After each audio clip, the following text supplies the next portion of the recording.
Everyone has heard tales about the full moon and the strange creatures that roam beneath it. But there is a time that's far more dangerous than the full moon, and that is the time of the waning moon. And tonight we're going to have a story written by Wanetta Renay, which is entitled A Left-Handed God.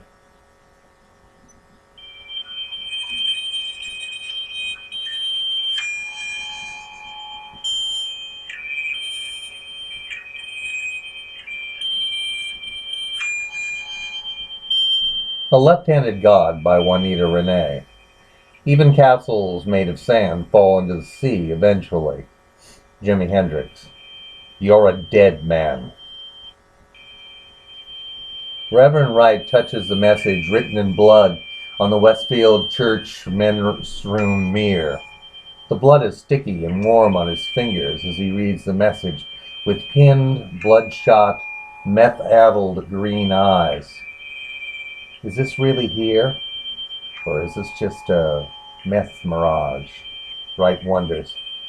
The bathroom sounds random or morphing into the shrieking of seagulls. Wright feels his tweak-electrified senses reeling. Jesus Christ. Amen, brother. The basso profondo voice of Bob Jones echoes off the blue and white bathroom tiles.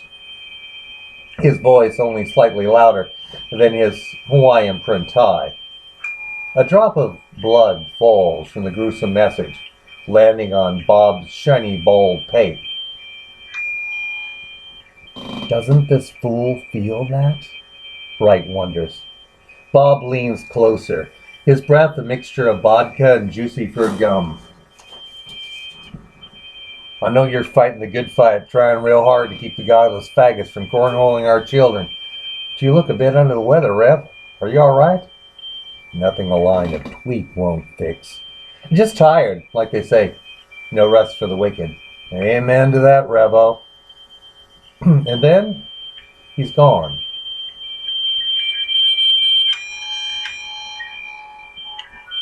Leaving behind size 11 footprints on the inexplicably sandy wood parquet floor.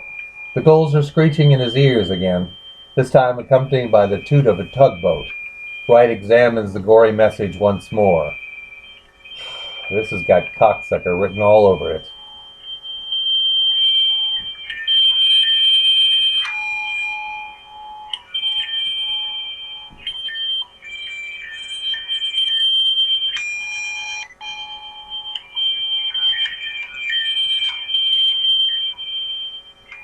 I'm going to paint your church with your blood. Wright reads the note pinned to his lectern. The park is filled with people screaming at the Westfield church members. The latter, all girls in their early teens, holding crudely lettered, brightly colored anti-gay placards.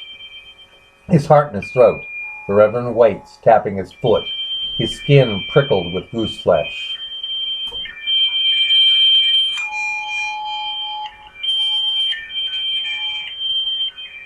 "15 minutes until his speech begins.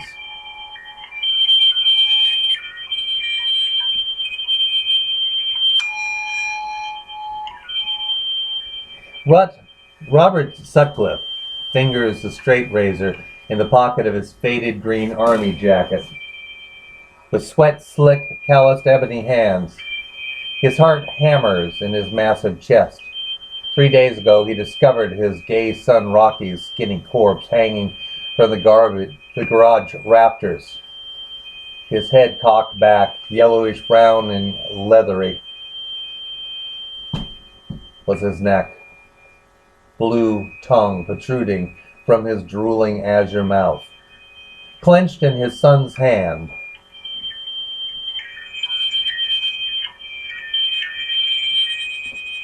a suicide note. He just couldn't take the high school gay bashing anymore.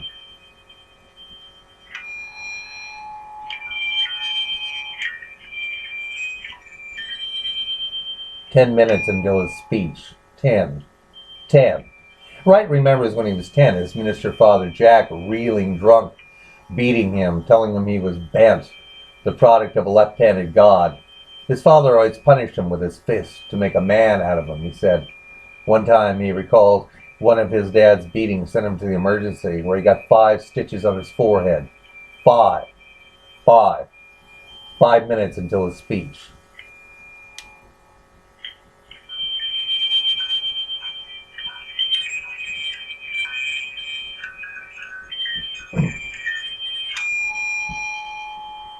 Robert shoves the tow-headed little boy out of his way. He's a little closer to Wright. 2 minutes until Wright's speech. Wright drums his fingers on the podium. He is sweating profusely, though the climate is mild. Mild. Mild.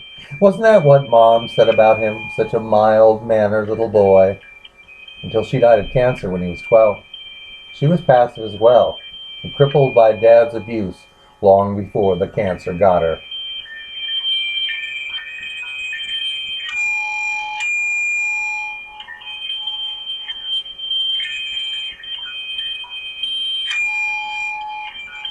Robert pushes his way through the crowd, a razor in his pocket.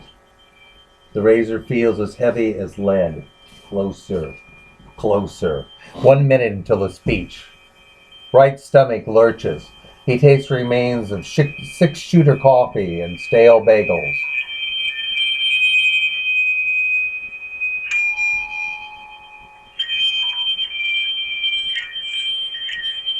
Robert bumps into the policeman in slow-mo.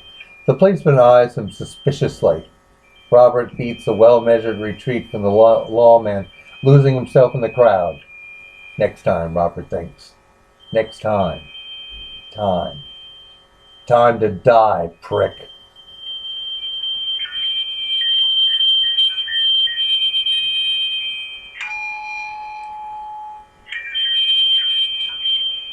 Wright reads the note taped to his church's clear, lucite lectern.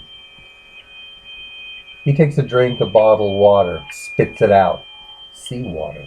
Sea. Suddenly Wright knows. Suddenly Wright knows who wrote the notes.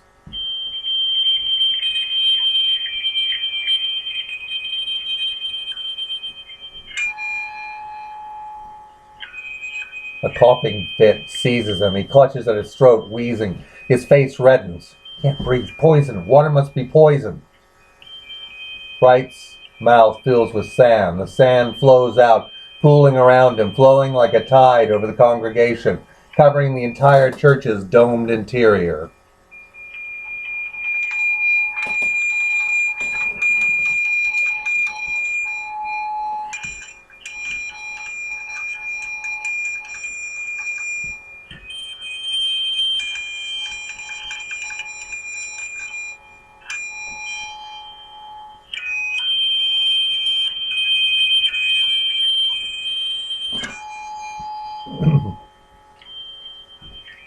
Eugene Chronicle, August 13th. The badly decomposed body of murder victim Robert Jones was found buried beneath the sand on the late Reverend Wright's private beach. The cell phone found with the body contained numerous texts attesting to a long-term clandestine homosexual affair between the victim and Wright. The Reverend, along with his entire congregation, who will be remembered, perished under unusual circumstances last CG7.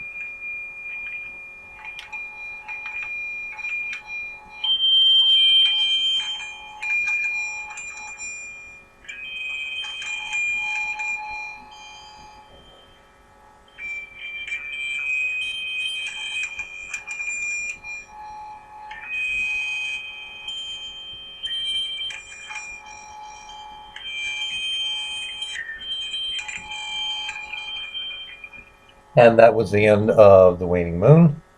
Tune in again on this YouTube channel for more stories written by and read by Wanetta Renay.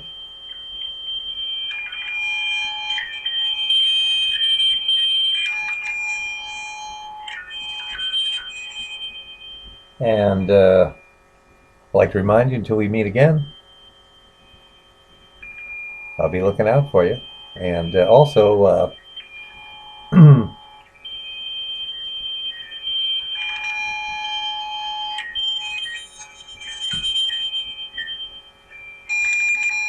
Good night, Eric.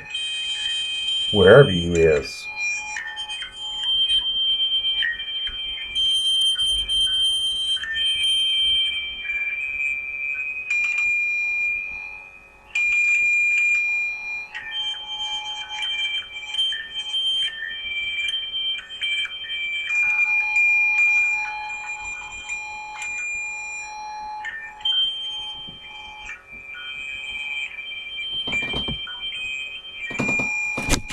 I'm sorry, but I have to go back underneath the bed. See you in a minute.